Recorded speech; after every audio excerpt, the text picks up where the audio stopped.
اکرام سہگل صاحب، اور اس موقع پر مجھے اجازت دیجیے گا، ایک بات ہوئی کہ جو باہر کام کرے کمائے اسے حق ہے وہاں رکھے، تو میں پوچھ سکتا ہوں کہ مسلم لیگ نون کی قیادت سے کہ حسین نواز نے وہاں کما کے رکھے ہیں یا یہاں سے گئے ہیں؟ اگر یہاں سے گئے ہیں تو کیا کوئی ڈاکومنٹڈ پروف بھی ہے اس کا؟ جی جناب. میر صاحب، اس تمام 10 دنوں میں ثبوت اور شواہد تو گم ہی ہو گئے ہیں. کہاں چلے گئے ثبوت اور شواہد؟ منطق کی بنیاد پر گفتگو کدھر گئی ہے؟ اتنا بڑا الزام لگا دیا. الزام لگانے والے پر برڈن آف پروف ہے. یہ تو نہیں کہ میں آپ پر الزام لگا دوں کہ میر صاحب آپ نے میرا موبائل چوری کیا اور آپ پھر مجھے صفائی دیں اور آپ پروف کریں کہ آپ نے میرا موبائل چوری نہیں کیا. یہ تو نہیں ہو سکتا. جس نے کوئی بھی الزام لگانا ہے، اور یہ بات ہماری محترم طاہر القادری صاحب سے بھی، ڈاکٹر صاحب سے بھی، اور محترم عمران خان صاحب سے بھی، دونوں سے یہی ہے. یعنی کہ اگر تمام الزامات فرض کریں کہ اگر آپ کہتے ہیں کہ میں غدار ہوں تو یہ آپ نے ثابت کرنا کہ میں غدار ہوں. یس، آپ نے ایویڈنس دینی ہے، اور in a court of law, not on a TV show, not on کسی گفتگو میں، کوئی اپنی عوامی تقریر میں کاغذ لگانے سے. That is not evidence. اور جو میں صرف ایک بات واضح کر دوں، اکرام صاحب نے بات کی، محمد نواز شریف نے اس سال 23 لاکھ روپے ٹیکس پے کیا. 23 لاکھ اٹس آن ریکارڈ. اور وہ ہر سال جو ہے جب آئے تھے اور جب انہوں نے قومی اسمبلی میں اس وقت 2007 میں انتخاب لڑنے کی، اس وقت بھی اپنے ایسٹس ڈکلیئر کیے تھے، اس دفعہ بھی ایسٹس ڈکلیئر کیے اور کرتے رہیں گے. Every thing is out in the open. اگر کسی نے کوئی الزام لگانا ہے، the burden of proof is on the accuser. اچھا اکرام سہگل صاحب، میرا خیال ہے اب چھوڑ دیں اس بات کو، انہوں نے جواب دیا آپ کی پچھلی بات. مجھے بس ایک چیز وضاحت کر دوں کہ نواز شریف صاحب is worth about 1000 times more than me. جی 1000 times. جی. لیکن میں نے 50 لاکھ دیے ہیں انکم ٹیکس اور انہوں نے 23 لاکھ دیے. تو آئی تھنک کچھ پرابلم ہے یہاں پر ٹیکس ہے. کوئی problem This statement that Nawaz Sharif is worth 1000 times than I am requires evidence, sir. Flats کیا ہیں؟ Whatever. You have to bring evidence. These are not evidence. In a court of law. You just cannot keep throwing accusations. اب اکرام سہگل صاحب یہ بتائیں کہ آپ کو کیا نظر آ رہا ہے کہ طاہر القادری صاحب کے ساتھ حکومت کی نیگوسیشنز بڑی انکریجنگ قسم کی خبریں آ رہی ہیں. فرض کریں ان کا معاملہ سیٹل ہو جاتا ہے، عمران خان صاحب پرائم منسٹر کا استعفیٰ مانگ رہے ہیں، ان کا نہیں ہوتا، کیا ان کو بھی چاہیے کہ وہ بھی کچھ گیو اینڈ ٹیک کریں، کچھ فلیکسیبلٹی کا مظاہرہ کریں؟ 100% جی. دیکھیں بات یہ ہے کہ ایک وضاحت کر دوں، طاہر القادری کی جو سپورٹ ہے نا جی، وہ محدود ہے، وائڈ اسپریڈ نہیں. Imran Khan on the other hand is a political leader with widespread support. اس کو ٹھیک ٹھاک لوگوں نے پاپولر ووٹ دیا ہے. لیکن ابھی جو جس طرح معاملہ چل رہا ہے، گورنمنٹ کا یہ وہ ہے کہ یہ جو طاہر القادری صاحب کی ماسو سپورٹ نہ ہی ہوگی، لیکن ان کی جو ایڈمنسٹریٹو یہاں پر ہے، ان کی جو آرگنائزیشن ہے جس طرح یہ بیٹھے ہیں، دیر آر بگر ہیڈ ایک، اور because of model town they become, وہ فورس ملٹیپلائی ہو گیا ہے وہ ہیڈ ایک. ٹھیک ہے جی. تو ان کا یہ ہے کہ کہیں نہ کسی طرح طاہر القادری کو ایکویشن سے نکالیں. اور پھر عمران خان، جو دیکھیں عمران خان کی جو سپورٹ ہے، it is a massive support, there is no doubt, but ایب ہوتی ہے، بڑھتی ہے، کم ہوتی ہے، بڑھتی ہے، کم ہوتی ہے. لیکن پھر ان کو چاہے ان کو آئسولیٹ کرنے کی کوشش کریں گے. ٹھیک ہے. میں پھر بولتا ہوں کہ جی عمران کو تھوڑا سا اس میں لچک ضرور دکھانا چاہیے، کیونکہ دیکھیں it's not the singer, it's the song. آپ نے اپنا مطالبہ کافی چیز کروا لیا ہے. الیکٹرل ریفارمز کا آپ نے شور مچایا، which is good for Khurram Dastgir, good for Farhatullah Babar, good for me, good for Arif Sahib, everybody. This thing آپ کا you have accomplished a great deal. تو آپ کو تھوڑا بہت کمپرومائز کرنا چاہیے. ٹھیک ہے نا جی. میں بولتا ہوں from the point of view from Nawaz Sharif side, ان کی لسٹ آف پرابلمس ڈیزگنیشن ہے ابھی. ان کی اور بہت پرابلمز ہیں جو ان کے اوپر ہو جائے گی، بیکاز یہ پرابلم ابھرتے آئیں گے، چھوٹی چھوٹی ایویڈنسز بڑھتے رہیں گے. جو خرم دستگیر صاحب بول رہے ہیں ایویڈنس کا، آپ دیکھیں گے کافی ایویڈنس نکلتے رہیں گے اس طرح. اچھا بابر صاحب، میں آپ سے بات کرتا ہوں، لیکن میں چاہوں گا کہ جسٹس ریٹائرڈ رشید رضوی صاحب پاکستان کے معروف قانون دان ہیں، ان کی بھی رائے کو ہم اپنے گفتگو میں شامل کر لیں. السلام علیکم رضوی صاحب. وعلیکم السلام. جی رضوی صاحب، آپ نے بھی سنا ہوگا کہ طاہر القادری صاحب کے جو ابھی تک 2 مطالبات ہیں کہ شہباز شریف صاحب استعفیٰ دیں اور ایف آئی آر درج کی جائے لاہور والے واقعے پہ، تو اس کے بعد پھر باقی مطالبات پر بھی بات چیت ہو سکتی ہے. تو آپ کو یقین ہے کہ اگر یہ 2 مطالبات تسلیم ہو جائیں تو اس کے بعد باقی معاملات پر بھی حوصلہ افزا نتائج نکل سکتے ہیں؟ دیکھیں میر صاحب، میں تو یہ سمجھتا ہوں کہ پالیٹکس میں جو بہترین طریقہ ہے وہ ٹیبل ٹاک کا ہے، بات چیت کے ذریعے مسئلے حل ہوں.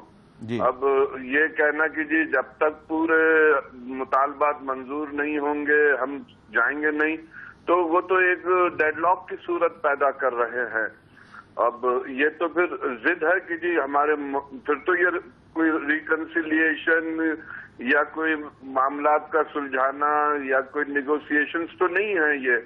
یہ تو ایک ہے ٹیک اٹ اور لیو اٹ والی بات اگر وہ کر رہے ہیں تو پھر تو یہ میں سمجھتا ہوں کہ ایسا نہیں ہونا چاہیے. پہلی بات کی تو میں یہ وضاحت کر دوں کہ یہ نواز لیگ کی طرف سے ایک بلنڈر تھا کہ جو انہوں نے ایف آئی آر درج نہیں کی. 8 افراد ہلاک ہوئے ہیں یا 12 ہوئے ہیں، 14 اس کی تو ایف آئی آر ہر حال میں کٹنی تھی. اس کے بعد جس کو بھی چاہتے پولیس والے امپلیکیٹ کرتے جو رپورٹ ہوتی. یہ بیسک ان کا ایک بلنڈر ہے جو آج وہ فیس کر رہے ہیں. تو میں یہ سمجھتا ہوں کہ ہر مسئلے کا حل جو ہے وہ ٹیبل پر موجود ہے. اب آپ دیکھ لیں کتنے دن سے قوم اس میں گرفتار ہے، اس ایشو میں انوالوڈ ہے، کتنا لاس ہو رہا ہے، مذاق دنیا بھر میں بن رہا ہے، اور بہتر یہی ہے کہ اس کو نیگوشیٹ کر کے سیٹل کیا جائے. جی بہت شکریہ رشید رضوی صاحب. فرحت اللہ بابر صاحب، بہت جگہ پہ یہ بحث بھی ہو رہی ہے کہ یہ جو پرابلم یہاں پر ہے یہ دراصل ایک بہت بڑے پرابلم کا شاخسانہ ہے، اور ایکچولی اس وقت ایک بہت بڑی پاکستان کو پرابلم کا سامنا ہے جس کی امپلیکیشنز صرف پاکستان کے اندر نہیں بلکہ پورے خطے میں بھی ہو سکتی ہیں. تو آپ اس کو انٹرنیشنل پرسپیکٹو میں اینالائز کر سکتے ہیں کچھ؟ میں سمجھتا ہوں کہ اس دلیل میں کچھ وزن لگتا ہے. لوگ کہتے ہیں جی یہ جو سارا ہے کوئی اس کا اسکرپٹ ہے، اسکرپٹ رائٹر ہے، اس کا کوئی ڈائریکٹر ہے، وہ لوکل سطح کی بات کر رہے ہوں گے. میں سمجھتا ہوں کہ اس کی انٹرنیشنل ریمیفیکیشنز بھی ہیں. اور کل جب ہماری سینٹرل ایگزیکٹو کی میٹنگ ہو رہی تھی اس میں بھی کو چیئر پرسن آصف زرداری صاحب نے کہا کہ مجھے آج بھی ایک اہم ملک کے پرائم منسٹر کا فون آیا ہے اور اس نے مجھے اس طرح کی بات کی ہے کہ آپ کردار اس میں ادا کریں. آپ دیکھیں کہ انٹائر جو ورلڈ ہے، مڈل ایسٹ اور یہ ریجن ایک ٹرموائل میں ہے. شام، عراق، لیبیا، افغانستان، یہ آپ سارا دیکھیں تو ایک سیناریو یہ بن سکتا ہے، اور وہ سیناریو یہ بن سکتا ہے خدا نخواستہ کہ آپ پاکستان میں ایکسٹرا کانسٹیٹیوشنل، ایکسٹرا پارلیمنٹری اس طرح موب کے ذریعے آپ ڈی اسٹیبلائز کر دیں، پارلیمنٹ ختم کر دیں سب. تو آپ گویا ایک پولیٹیکل سٹیٹمنٹ بناؤ گے. وہ پولیٹیکل سٹیٹمنٹ یہ ہوگا کہ اب موب کو اختیار ہے، پارلیمان کو نہیں ہے. تو جب آپ یہ پولیٹیکل سٹیٹمنٹ اسٹیبلش کر لو گے تو پھر دنیا جو پہلے کہتی تھی کہ پاکستان کے نیوکلیئر ایسیٹس سیف نہیں ہیں، وہ اسی پولیٹیکل سٹیٹمنٹ کو لے کر آگے کہیں گے کہ جی آپ کے سیکیورٹی ایسیٹ سیف نہیں ہیں. اور اگر یہ نہیں ہوتا تو جو پکچر بن سکتی ہے خدا نخواستہ وہ یہ بھی تو ہو سکتی ہے کہ یہاں پر ڈی اسٹیبلائز ہو جائے، خدا نخواستہ ایکسٹرا کانسٹیٹیوشنل فورسز آ جائیں اور وہ یہ ٹیک اوور کر لیں. What will happen? ایک طرف آپ ملیٹنٹس کے خلاف جنگ کر رہے ہو، ایک طرف آپ جب ایکسٹرا کانسٹیٹیوشنل اور نان پولیٹیکل فورسز ہوں گی اور سیکیورٹی اسٹیبلشمنٹ ٹیک اوور کرے گی تو سیکیورٹی اسٹیبلشمنٹ جو ہے وہ پھر ایکسپوز ہو جائے گی مختلف رسک کو. اور جب سیکیورٹی اسٹیبلشمنٹ دو محاذوں پر جب لڑے گی، آپ کا ویسٹرن بارڈر بھی ولنریبل، ایسٹرن بارڈر بھی vulnerable, with in the country آپ کی جب فائٹ ہوگی ملیٹنٹس کے ساتھ، ود ان دا کنٹری جب آپ کی فائٹ خدا نخواستہ ہوگی ود دا سول، تو میں سمجھتا ہوں کہ اس کے دور رس نتائج ہوں گے. اور تصور کے ساتھ میں، تصور کی نگاہ سے میں دیکھ سکتا ہوں کہ خدا نخواستہ پاکستان اس راستے پر نہ چلا جائے جس پر مصر ہے، جس پر سیریا ہے، جس پر لیبیا ہے، جس پر افغانستان ہے. تو اس پر ضرور نظر رکھنی چاہیے. آج جو پرائم منسٹر نے کہا اپنے پارلیمان کے خطاب میں بھی کہا، انہوں نے کہا جی کہ اس کے پیچھے محرکات کیا ہیں اس پر بحث ہونی چاہیے. ان کو تو یہ کہنا چاہیے کہ تحقیقات ہونی چاہیے. تحقیقات کا لفظ انہوں نے استعمال نہیں کیا، میں غور سے سن رہا تھا. انہوں نے کہا کہ آپ نے یہ بات سینٹ میں اپنی تقریر میں میں نے کہا کہ یہ آپ دیکھیں اگر آپ بحث کرنا چاہتے ہیں بے شک کر لیں، لیکن جب آپ ان ایشوز کو ڈسکس کریں تو آپ لارجر پکچر بھی ذہن میں رکھیں، کہیں ایسا نہ ہو کہ خدا نخواستہ پاکستان کو ناقابل تلافی نقصان پہنچے۔ اکرام سہگل صاحب، آپ اتفاق کرتے ہیں بابر صاحب کے تجزیے سے؟ نہیں، بالکل نہیں، بالکل نہیں، بیکاز یہ پاکستان کا پرابلم ہے، ٹھیک ہے جی۔ ہاں، دنیا میں بہت سی چیزیں ہو رہی ہیں جس کو ہو سکتا ہے کنیکشن ہو جائے، ہائپوتھیٹیکل ہے۔ یہ پاکستان کا پرابلم ہے۔ پاکستان کا سب سے بڑا پرابلم ہے کہ ایسا الیکٹرل ریفارم آئے جو ایک ایسا متفق آپ کو ایک پارلیمنٹ دے جو آپ کو کرے، اور لوکل باڈیز الیکشن وہ بہت امپورٹنٹ ہے، جو ڈیموکریسی کا حصہ ہے، جو 9 سال سے آپ کو نہیں ہونے دیا، جس میں سپریم کورٹ کی انسٹرکشنز ہیں، آرڈرز ہیں، ججمنٹ ہے، اس کو تو کوئی فالو نہیں کرتا۔ وہ تو آپ بولتے ہیں that is not extra constitutional, ٹھیک ہے۔ بات یہ ہے، سمپل بات یہ، اگر آپ ایکسیپٹ کرتے ہیں کہ الیکٹرل ریفارم ضرورت ہے اور آپ اس کو پاس کرتے ہیں، which I good faith I think they will pass, اس کے بعد مورل اینڈ لیگل رسپانسبلٹی ان کی ہوتی ہے کہ take a fresh mandate again the new electoral reforms which have been come into place. تو یہ تو موٹ پوائنٹ ہے، موٹ پوائنٹ ہے۔ یعنی کہ آپ کے خیال میں مڈ ٹرم الیکشن کے مطالبے میں کوئی حرج نہیں؟ نہیں جی، مڈ ٹرم نہیں، it's a fresh elections, because آپ نے بات یہ ہے کہ آپ نے you are talking about new elections in 2014 یا ارلی 2015، اس لیے کیونکہ آپ کو جب الیکٹرل ریفارمز آ جاتے ہیں اور آپ بولتے ہیں فریش الیکٹرل سسٹم آ جاتا ہے، تو آپ کے پھر مورل اینڈ لیگل وہ ہوتا ہے کہ تو اس کا مطلب یہ ہے کہ حکومت اگر الیکٹرل ریفارمز پہ بات چیت کرتی ہے عمران خان صاحب کے ساتھ، قادری صاحب کے ساتھ، اور اس پہ ایگریمنٹ ہو جاتا ہے، تو اس کے بعد پھر نیا الیکشن بھی کروانا پڑے گا؟ ضرور پڑھانا پڑے گا، مورل اینڈ لیگل ان کا ذمہ داری ہے، کیونکہ انہوں نے ایکسیپٹ کیا ہے کہ اس الیکٹرل سسٹم کا ڈیفیکٹ تھا، اور یہ نیا الیکٹرل سسٹم جو ہم لا رہے ہیں یہ اس پارلیمنٹ جب پاس کرے گی تو ان کا مورل اینڈ لیگل وہ ہے کہ جی خورم صاحب۔ جی، میں اکرام سہگل صاحب سے بہت ادب سے عرض کروں گا کہ پاکستان کے عوام نے اپنا ڈیو مینڈیٹ، جس کا ایک حصے کا انہوں نے ذکر کیا کہ عمران خان صاحب کے پاس بھی ہے، اگر تو اس سسٹم میں خرابیاں تھیں تو پھر تحریک انصاف کا مینڈیٹ بھی اتنا ہی کوشچنیبل ہے جتنا ہمارا کوشچنیبل ہے۔ یہ بات کلیئر ہونی چاہیے کہ استثنا کسی کو نہیں ہے اس کوشچنیبلٹی میں۔ سوال یہ ہے کہ پاکستان کے عوام نے ایک مینڈیٹ دیا ہے، سسٹم امپرفیکٹ ہے پر مینڈیٹ لیجیٹمیٹ ہے۔ ہو ہی نہیں سکتا۔ کس طرح بولتے ہیں؟ اگر پوری دنیا میں جہاں ریفارمز کرتی ہیں پارلیمنٹ، اس کا مطلب ہے کہ پچھلا سسٹم غلط ہو گیا۔ اگر پاکستان کی پارلیمان نے، نیشنل اسمبلی پاکستان نے، سینٹ آف پاکستان نے پروٹیکشن آف پاکستان آرڈیننس کو ایکٹ بنا دیا ہے، اپروو کیا ہے، اس کا مطلب کہ ہمارے پچھلے سارے لیگل ریفارمز غلط ہمارے۔ Please let me finish. اس کا مطلب کہ پچھلے جتنے بھی پینل کوڈ میں وہ غلط تھی، لہذا نیا پینل کوڈ بنایا جائے۔ دس ایبسولوٹلی اسپیشیس آرگومنٹ۔ سوال یہ ہے، اور جو بات جو کہا جاتا ہے کہ اس کے پیچھے کیا ہے، سوال یہی ہے کہ پاکستان کے عوام نے 2013 میں ایک پارٹی کو میجورٹی دے کر ڈیموکریسی کو کنسولیڈیٹ کیا ہے۔ یہ کنسولیڈیشن بہت سارے ایسے حلقے ہیں جہاں ہضم نہیں ہو رہی۔ میں آپ کو بات بتا دوں، مجھے کوئی شک نہیں ہے، دعوے سے کہتا ہوں کہ مسلم لیگ کو میجورٹی پارٹی ہوتی، ٹھیک ہے، اور میں یہ بھی بولتا ہوں کہ ہو سکتا ہے کہ یہ پھر بھی میجورٹی پارٹی آئے۔ نواز شریف کی ماسو سپورٹ ہے، اس میں کوئی شک نہیں، لیکن الیکٹرل سسٹم ڈیفیکٹو ہے، اور آپ ڈیفیکٹو سسٹم میں لیگل مینڈیٹ نہیں ایکسرسائز کر سکتے۔ میرا اس پہ سخت ترین اختلاف ہے۔ چلیں جی، پاکستان میں الیکٹڈ گورنمنٹس رہی ہیں، اور یہ کہہ دینا کہ جسٹ بیکاز اس سسٹم میں کچھ کوتاہیاں اور خرابیاں تھیں پورا سسٹم ہی غلط ہے۔ اس کا مطلب یہ ہے کہ from 1970 onwards every single elected democratic government was وہ غلط تھی۔ جی بابر صاحب۔ حامد بھی صاحب، الیکشن ریفارمز ڈیفینیٹلی ہونی چاہیے، اور الیکشن ریفارمز کے لیے قانون سازی ہوگی، اور وہ پارلیمان کا کام ہے، بالکل ہونی چاہیے۔ لیکن یہ کہنا کہ جی الیکشن ریفارمز ہونے کے بعد پچھلے سارے جو کام ہوئے تھے وہ غلط تھے، میں خیر اس پر ذرا نظر ثانی کی ضرورت ہے۔ عدالتوں کے فیصلے ہوتے ہیں، عدالتوں کے فیصلے ایوالو ہوتے ہیں اوور دی ایئرز، پرانے فیصلوں کو رد کر کے آگے بڑھتے ہیں۔ اس کا مطلب یہ نہیں ہوتا کہ پرانے فیصلے کی روشنی کو لیتے ہوئے کہیں کہ اس کا آپ جرمانہ دے دو، ایسا نہیں ہوتا۔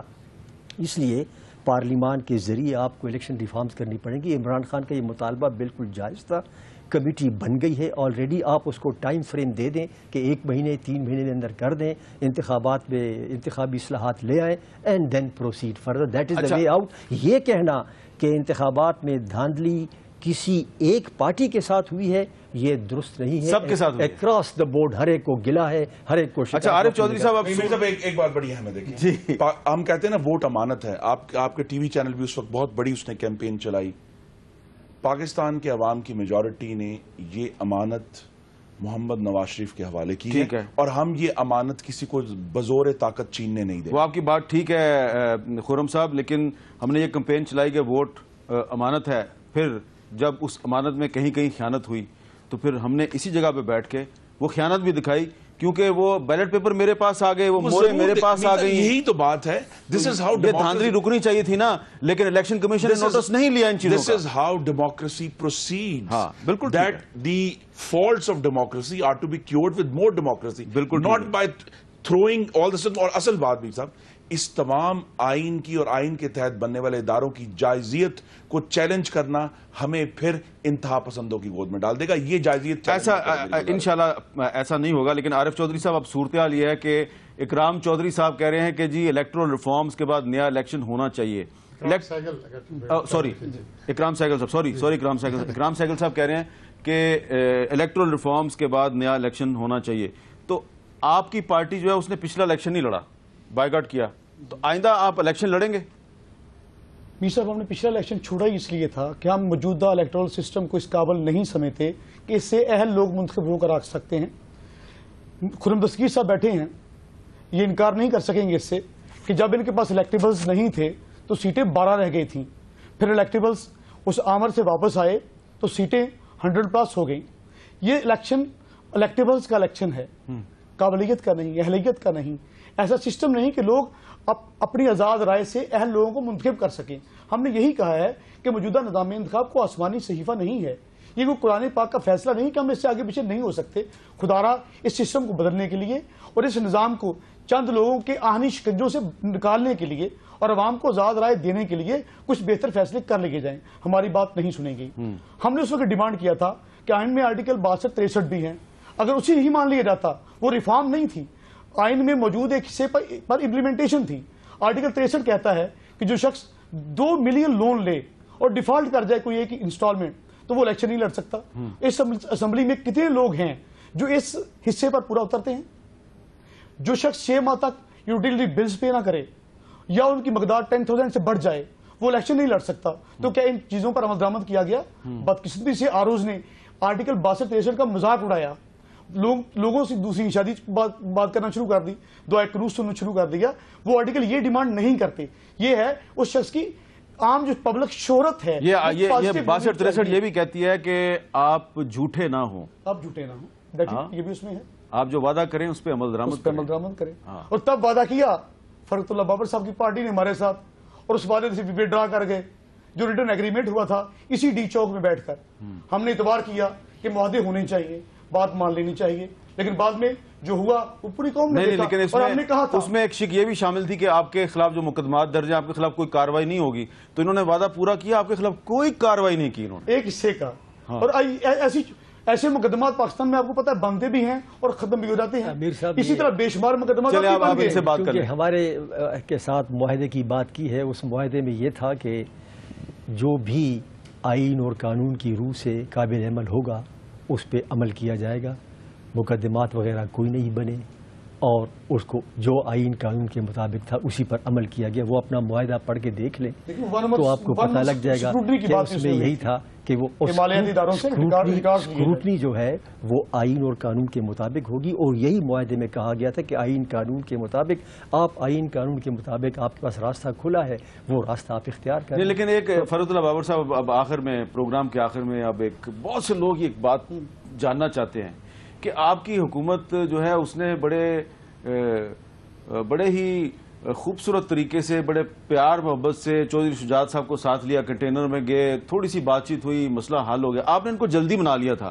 ان کو اتنی پرابلم کیوں ہو رہی ہے؟ وہ کیا چیز ہے جو کہ ان کے پاس نہیں اور آپ کے پاس ہے؟ میں سمجھتا ہوں کہ یہ ایک بنیادی ایک فرق ہے دونوں میں. جب زرداری صاحب کی پاکستان پیپلز پارٹی کی حکومت تھی تو بنیادی ان کا فلسفہ یہ تھا کہ اس سسٹم کو مستحکم کرو, اور سسٹم مستحکم اس وقت تک نہیں ہو سکتا جب تک آپ سب لوگوں کو ساتھ لے کر نہ چلے. ان کا یہ بنیادی وہ تھا.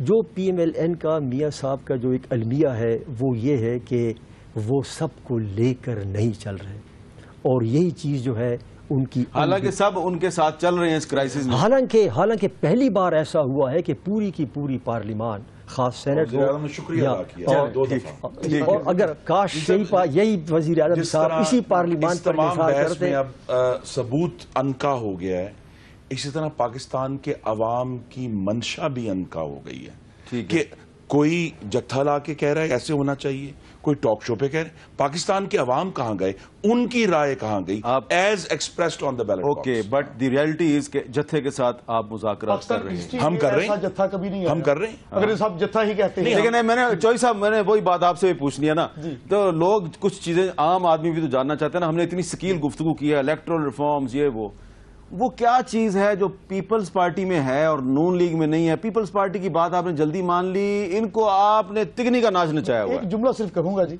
غلطی پر اصرار مرواتا ہے. غلطیاں تو انسان کرتا ہے، یہ غلطی کرتے ہیں پھر اصرار کرتے ہیں. ایف آئی آر درج نہیں کرنی، اب یہ سپریم کورٹ میں بھی جائیں گے انشاءاللہ. کل ان کے لوگ کہہ رہے تھے، ایک پروگرام میں میرے ساتھ بات ہو رہی تھی، تو یعنی انہوں نے وہ غلطی نہیں، ہاں وہ رانا مشہود صاحب نے کہا تھا، رانا مشہود صاحب جو پنجاب کے نئے وزیر قانون، انہوں نے کہا تھا طاہر القادری کا مقدر جیل کی سلاخیں ہیں. بہت بڑی سٹیٹمنٹ دے دی تھی انہوں نے. ایسے ہی ہے، اور اس دن وہ بہت نہیں کیا کچھ کرنے جا رہے تھے، کر نہیں سکے.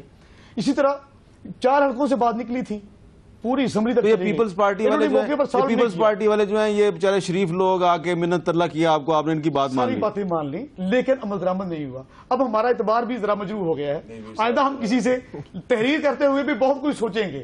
اگر ہم درست منطق پہ جائیں تو فرق یہ ہے کہ اس وقت چوئی شجاعت پیپلز پارٹی کے ساتھ تھے، آج وہ قادری صاحب کے ساتھ ہے. فرق تو یہ ہے. ہاں یہ بھی ایک بات ہے جس کو کہ آپ نظر انداز نہیں کر سکتے. یہ اصل میں فرق یہ ہے. بات چیت ہو رہی تھی تو حقیقت یہ ہے کہ مدعا یہی تھا کہ طاہر القادری صاحب کو جو دھرنا سب کچھ ہے اس کو فیس سیونگ مناسب آنریبل ایگزٹ دیا جائے. ایگریمنٹ سائن ہوا، انہوں نے فرمایا کہ جناب وزیر اعظم میرے پاس آئیں. ان سے کہا گیا کہ ایسا نہیں ہوگا، وزیر اعظم اس معاہدے پر دستخط کر لیں گے. اور فیس سیونگ تھی دونوں کے لیے. اس میں پہلی کلاس یہ تھی کہ آئین اور قانون کے مطابق آپ کی ساری باتیں مانی جائیں گی. پاکستان پیپلز پارٹی نے آئین اور قانون کے مطابق ان کی باتیں مان لی، کوئی مقدمہ نہیں بنایا، کوئی وکٹمائزیشن نہیں ہوئی. لیکن ہم نے سب کو ساتھ لے کے چلے اور ان کا 5 دن تک ان کا دھرنا رہا. کوئی نقصان انہوں نے بھی نہیں کیا اور ہم نے بھی، ابھی تک بھی ہم نے کوئی نقصان نہیں کیا. 14 دن ہو گئے ہیں آج. چلے آپ نے نہیں کیا. اللہ تعالیٰ کے کرم سے اس منتخب جمہوری حکومت نے بھی اختلاف کرنے والوں کو جتنا سپیس دیا، یہ پاکستان کی لاہور میں نہیں دیا، لاہور میں نہیں دیا، اسلام آباد میں دیا. دیکھ رہی ہے، اسلام آباد میں دیا. دیکھ رہی ہے کہ منتخب جمہوری حکومتیں ہی سپیس دیتی ہیں اختلاف. ان کے حلقے سے جو قافلہ نکلا اور سادوگی میں جو ہوا، چلیں اس کو چھوڑ دیں، وہاں بھی شہید ہوئے. لیکن اکرام سہگل صاحب آخر میں چلتے چلتے لاسٹ ورڈز، آئندہ 24 گھنٹے میں کیا ہوتا ہوا نظر آ رہا ہے آپ کو؟ معاہدے کی طرف جائے گا، معاہدے کی طرف جائے گا. چلے آپ نے بڑی اچھی بات کی ہے. میرا خیال ہے اس پازیٹیو نوٹ پہ میں آپ سے اجازت چاہتا ہوں. بہت شکریہ عارف چودھری صاحب، اکرام سہگل صاحب، فرحت اللہ بابر صاحب اور جناب خرم دستگیر خان صاحب. آج میں نے بھی کچھ مشکل باتیں کی، آپ نے بھی کچھ گھما پھرا کے جواب دیے، لیکن آپ اس بات کو بار بار دہراتے رہے کہ آئین اور قانون کے اندر رہ کے کام کریں. عوام کی رائے کو مت بھولیں، وہ اپنی رائے کا اظہار کر چکے ہیں، نہ یہاں بیٹھ کے یہاں ٹی وی اسٹوڈیو میں، نہ وہاں ڈی چوک میں بیٹھ کے. جو عوام نے رائے دے دی ہے اس کا احترام کریں. جمہوری حق کی جب آپ بات کرتے ہیں اس کے ساتھ ہے جمہور کے فیصلے کے آگے سر تسلیم خم کرنا بھی سیکھیں. بہت اچھی بات ہے. بہت شکریہ آپ چاروں کا. اور اکرام سہگل صاحب نے آخر میں یہ کہا کہ اگلے 24 گھنٹے میں ان کو ایسا لگ رہا ہے کہ حکومت اور طاہر القادری صاحب کے درمیان ایک معاہدہ ہوتا ہوا نظر آ رہا ہے. ابھی ہوتا ہوا نظر آ رہا ہے، ابھی وہ حقیقت نہیں بنا. لیکن آپ اور ہم سب مل کے دعا کرتے ہیں کہ طاہر القادری صاحب کے ساتھ بھی معاہدہ ہو جائے، عمران خان صاحب کے ساتھ بھی ہو جائے اور پاکستان کو اس بحران سے نجات ملے. مجھے دیجیے اجازت. اللہ حافظ.